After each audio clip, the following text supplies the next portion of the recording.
Order! I'm sorry.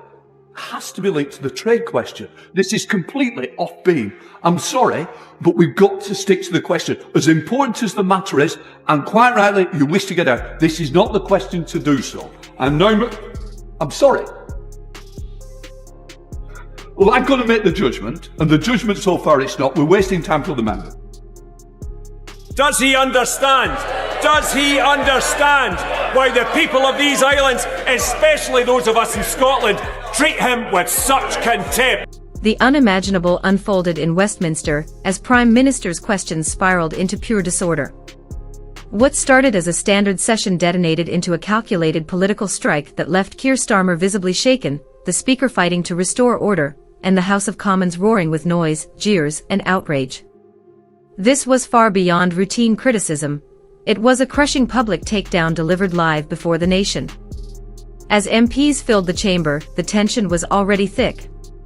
Reform UK members were on edge, Labour benches braced for impact, and Starmer entered under growing pressure over unkept pledges, fully aware this would be a difficult session. Still, no one anticipated what followed. Then Dave Dugan stood. His voice began steady, measured, precise, but the tone quickly sharpened, making it clear this was no ordinary question. It was a direct charge. Mr. Speaker, Dugan said, before the election, this Prime Minister vowed to cut energy bills by £300. The chamber focused. Since taking office, they've risen by £149. A wave of murmurs rolled through the Commons. Mr. Speaker, before the election, this Prime Minister said he would lower energy bills by £300. Since he took office, they've gone up by £149. He said he would protect the winter fuel payment, but now he's in power, he's stripped it off our pensioners. And he said he lined up for many photos with waspy women, saying he'd have their backs, and he's just betrayed them in the most scandalous way possible. This is now the defining characteristic of this one-trick phony Prime Minister who says one thing and does another. In Scotland, Dugan didn't hesitate or ease his delivery, he intensified it. He reminded the chamber that the Prime Minister pledged to safeguard the winter fuel payment, yet once in office, that support was withdrawn from pensioners. Shocked reactions, raised voices, and a surge of protest erupted from the opposition benches. Then came the statement that sent the chamber into an uproar. Does he understand?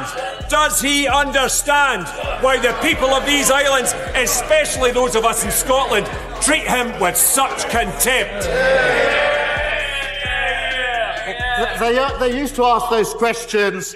They used to ask those questions from this sort of area with very many MPs not so long ago. That all changed in July, and he's now carping from right up there. We can hardly hear him. He reminded the chamber that the Prime Minister had posed for photographs with waspy women, assured them of his support, and then abandoned them in a deeply controversial reversal. The Speaker demanded order, but the calls were drowned out as MPs shouted across the floor, fingers pointed, Labour members fired back from their seats, and Reform MPs reacted with open mockery. The Prime Minister shifted uneasily, his composure tightening with every passing second. Then Dugan landed the decisive strike. This, he declared, his voice cutting through the uproar, is the defining trait of a one-note, unreliable Prime Minister. He says one thing and delivers another. The Commons erupted again. The Speaker rose repeatedly, urging calm, yet control had clearly slipped away as the noise rolled on without pause. Starmer looked shaken, not defiant, not forceful, simply stunned. But Dugan continued. In Scotland, he pressed, the SNP lead by 16 points in the polls. Does the Prime Minister understand why people across these islands, especially in Scotland, hold him in such disregard? That word lingered in the chamber. Cameras turned to Starmer, his jaw set as he stood slowly to answer, but his usual authority was absent. His response came off as dismissive and sarcastic, sidestepping the substance rather than confronting it. They used to raise those questions from this side with far more MPs, he fired back. That changed in July. It was meant as a sharp retort, but it fell flat. Laughter rang out across the chamber. Reform MPs shook their heads while Labour benches showed visible discomfort. The Prime Minister had avoided the core issue, and it was obvious to everyone. As the uproar swelled again, one truth stood out: this was no routine rough moment at PMQs, it signaled something larger. With the noise in the Commons refusing to fade, the exchange clearly moved beyond political sparring into a moment of open exposure. The speaker rose once more, voice strained, calling for order, but the impact had already landed. The chamber was turning on the Prime Minister in real time. Starmer tried to reclaim control by pivoting to election results and mocking the opposition's reduced numbers, yet the move only reinforced the sense that he was sidestepping the substance. The public gallery saw it, the cameras captured it, and MPs on both sides reacted instantly. Laughter spread again, not light-hearted but incredulous. Dave Dugan remained standing, steady and unshaken, no longer needing to say another word. The message had already struck its target. The charge wasn't about a single policy stumble, but about credibility, trust, and a Prime Minister accused of saying one thing and delivering another, a phrase that lingered in the chamber like a final judgment. Around Starmer, Labour MPs shifted uneasily, some fixed straight ahead, others shouting back in defence, a few avoiding eye contact altogether.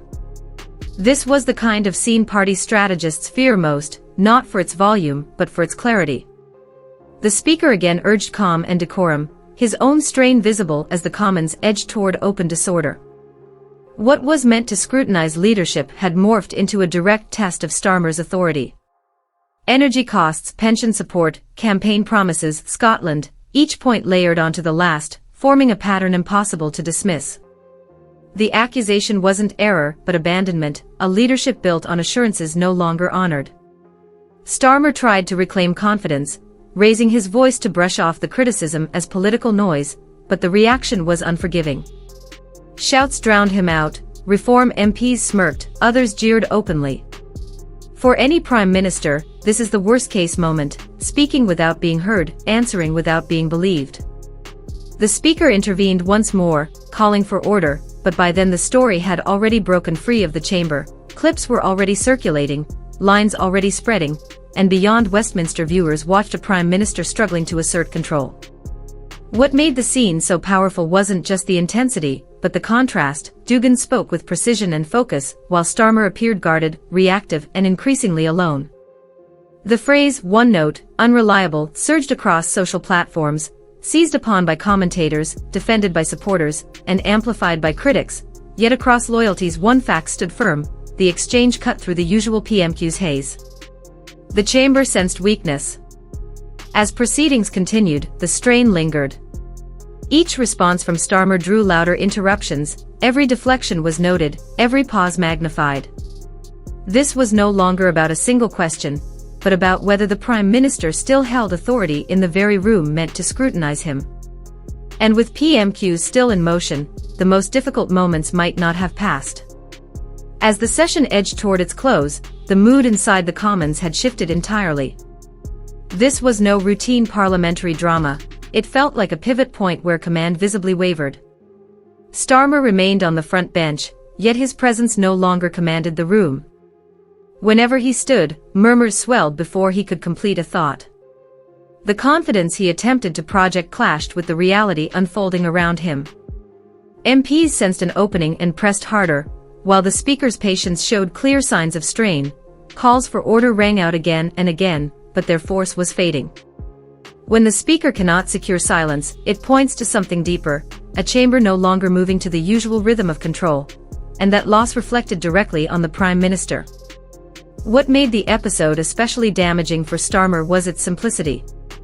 Dave Dugan's argument wasn't buried in figures or procedure, it drew on everyday realities: rising energy costs, pensioners losing winter support, visible campaign pledges reversed. These weren't abstract policy disputes, but household concerns. The sharpest blow was about consistency. Leaders can outlast unpopular choices. What's harder to withstand is the sense of broken trust. As the session closed, Reform UK MPs appeared energized, some laughing, others shaking their heads in disbelief. It wasn't celebration, it was recognition of an opening. Moments like this are clipped, replayed, and turned into political leverage, and everyone in the chamber knew it. Starmer gathered his papers slowly, his posture telling a story words did not. Cameras captured a Prime Minister who looked cornered, not by a single opponent, but by a narrative gaining momentum beyond his control. Outside Westminster, the reaction was immediate. Clips raced across social platforms within minutes, headlines sharpened, and commentators replayed the one-note, unreliable line on repeat. Supporters moved quickly to defend Starmer, yet even they struggled to dispute how forcefully the moment had landed. Unaligned viewers didn't parse detail, they saw unease. For Labour, it signaled caution. Internal skeptics would have noticed, and backbenchers already uncertain may feel more willing to speak out, while opponents gained a clear, repeatable message. A Prime Minister accused of saying one thing and doing another, challenged in full view of the Commons. PMQs often blur into noise and routine exchanges, but occasionally a single clash breaks through. This was one of those times, not for changing law but for shifting perception, and in politics, perception carries weight. As the chamber emptied and MPs filtered into Westminster's corridors, the strain lingered. Conversations hummed, phones lit up, party officials moved swiftly, and containment efforts began at once. Yet response efforts cannot undo what was witnessed: a Prime Minister unsettled, a Speaker battling for order, and an accusation that stuck. Whether this becomes a brief episode or a defining passage depends on what follows, but one fact is already evident: this PMQ session will be replayed, quoted, and remembered longer than most, because for several charged minutes the balance in the Commons tilted, and Starmer was left visibly on the defensive.